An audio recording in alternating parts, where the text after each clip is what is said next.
गृह मंत्रालय की पहल से निजी सुरक्षा उद्योग को बड़ी राहत मिलने की उम्मीद है। नई दिल्ली के संविधान क्लब में आयोजित PSARA अनुपालन कार्यशाला में गृह मंत्रालय के वरिष्ठ अधिकारियों, राज्य पुलिस अधिकारियों और 400 से अधिक उद्योग प्रतिनिधियों ने भाग लिया। बैठक में लाइसेंसिंग, प्रशिक्षण, भर्ती और नियमों के प्रभावी क्रियान्वयन पर चर्चा हुई। सरकार और उद्योग जगत के बीच बेहतर तालमेल स्थापित कर निजी सुरक्षा क्षेत्र को मजबूत बनाने की दिशा में यह एक महत्वपूर्ण कदम माना जा रहा है। मेरा नाम कुंवर विक्रम सिंह है। मैं central association of private security industry, जो इंडस्ट्री की सबसे बड़ी एपेक्स बॉडी है, उसको रिप्रेजेंट कर उसका चेयरमैन।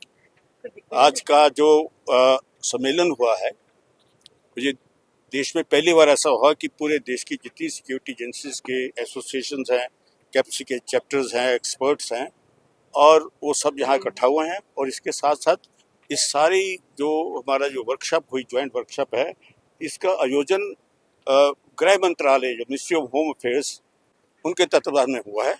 और ये पहली बार है कि वो अब इंडस्ट्री में जो ग्रोथ आनी है, जो चेंजेस आने हैं, उसके लिए भारत सरकार बहुत ही अब आगे बढ़ के काम कर रही है। हमारी इनके साथ लगातार मीटिंग्स हो रही थी। कोई इस सेक्टर में कोई 1 करोड़ के करीब तो सिक्योरिटी गार्ड कार्यरत है। अब उनकी सैलरीज भी बढ़ गई है। जो नया वेज कोड आया है, उसके हिसाब से हर सिक्योरिटी गार्ड की जो सैलरी है, वो कम से कम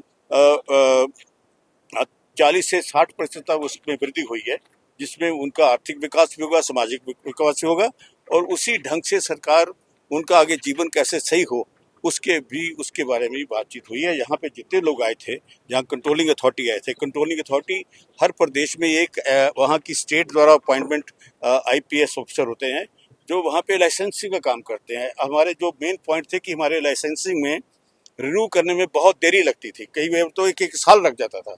जो नए लाइसेंस ग्रांट करने हैं, उसमें थोड़ा टाइम लगता था। तो आज जो हमारे जो यहाँ के ज्वाइंट सेक्रेटरी हैं, Shri Prasanna ji, he is joint secretary police moderation, वो जहाँ पधारे हैं। कृति गर्ग जी हैं जो डिप्टी सेक्रेटरी, वो जहाँ पधारे हैं। बाकी लोग भी पधारे यहाँ पे। तो उन्होंने सारी बातों को सुना है। अब इस मीटिंग के बाद तुरंत ही एक बिजनेस मीटिंग होने जा रही है। वो बिजनेस मीटिंग जो होगी, उसमें पूरे प्रदेश से जो एसोसिएशन आई, उनके एक एक दो लोग बैठेंगे, नेशनल एसोसिएशन के बैठेंगे, और साथ की जितनी कंट्रोलिंग अथॉरिटी है, कम से कम कोई 15 के करीब स्टेट कंट्रोलिंग अथॉरिटी IPS सबसे सारे लोग हैं, वो यहाँ पे आए हुए हैं, वो भी साथ बैठेंगे। तो आमने सामने बैठ के फिर हम अपनी जो भी हमारी समस्या है, उसका वो समाधान देखेंगे। और उसके बाद इस कॉन्फ्रेंस के बाद तुरंत थोड़ी दिनों में ही होम मिनिस्टर जी, उन्होंने इसी के बारे में चर्चा करने की मीटिंग बुलाई हुई है। तो लगता है कि सरकार बड़ी सीरियस हो गई है कि इस सेक्टर के विकास के लिए, इसके सुधार के लिए, और हमारे लिए जो ईज ऑफ डूइंग बिजनेस है, जो प्रधानमंत्री का एक नारा है कि हर जगह ईज ऑफ डूइंग बिजनेस होना चाहिए, उसमें कैसे इसमें ईज लाया जाए, कैसे इसका विकास हो, कैसे हम लोग अच्छे ढंग कर पाए, जो सिक्योरिटी गार्ड है उनका कैसे वेलफेयर हो, उसकी भी सारी चीज़ें इसमें अब एक इसकी चर्चा हुई। तो लगता है एक नए युग का शुरुआत हो रहा है हमारे प्राइवेट सेक्टर के लिए। It is the oldest association in the country.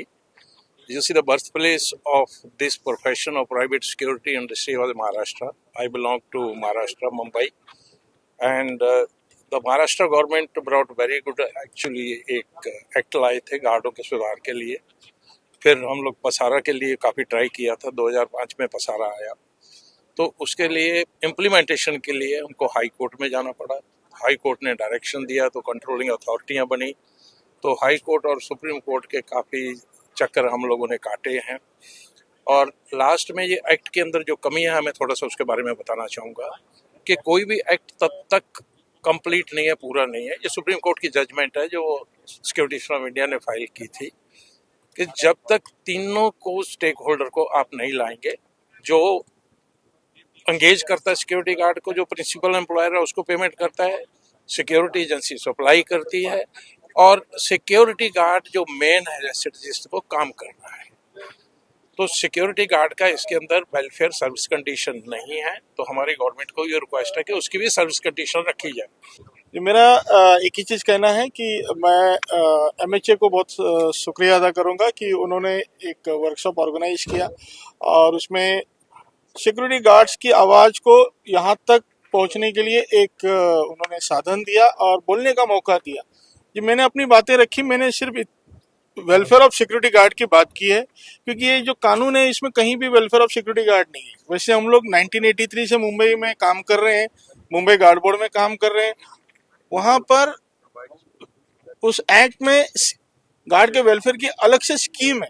तो मैंने वही कहा है कि वैसा ही कोई स्कीम आप नेशनल लेवल पे भी इम्प्लीमेंट कीजिए, और उसके लिए मैंने प्रपोज किया है कि राष्ट्रीय स्तर पे एक वेलफेयर गार्ड बोर्ड बनाया जाए, जिसमें मालिक प्रतिनिधि, कामगार प्रतिनिधि, एजेंसी के प्रतिनिधि और सरकार के प्रतिनिधि सभी उसमें मेंबर बने, और सिक्योरिटी गार्ड को एक परमानेंट आधार कार्ड की तरह यूआईडी नंबर दिया जाए, जिसमें उसके सारे डाटास हो, उसके पूरे सर्विस रिकॉर्ड्स हो, उसका पैन कार्ड, आधार कार्ड, पुलिस वेरिफिकेशन, सारे कुछ हो, और वो परमानेंट रहेगा। जैसे पीएफ में यूएन नंबर है, वो एजेंसी चेंज करता है बट नंबर चेंज नहीं होता, उसका सारा रिकॉर्ड उसमें रहता है। तो वैसे ही होगा कि गार्ड को एक साधन मिलेगा कि वो आज इस एजेंसी से दूसरी एजेंसी में चले जाता है, फिर भी उसका service record as it is रहेगा, और दूसरी एजेंसी को फायदा ये होगा कि उसके तैयार डाटा वाला गार्ड मिल जाएगा। तो इसमें सभी का फायदा है, और धीरे धीरे सरकार अब इस और ध्यान दे रही है। मैं फिर से सरकार का शुक्रिया अदा करना चाहूंगा कि वेलफेयर पे वो ध्यान दे रही है। धन्यवाद।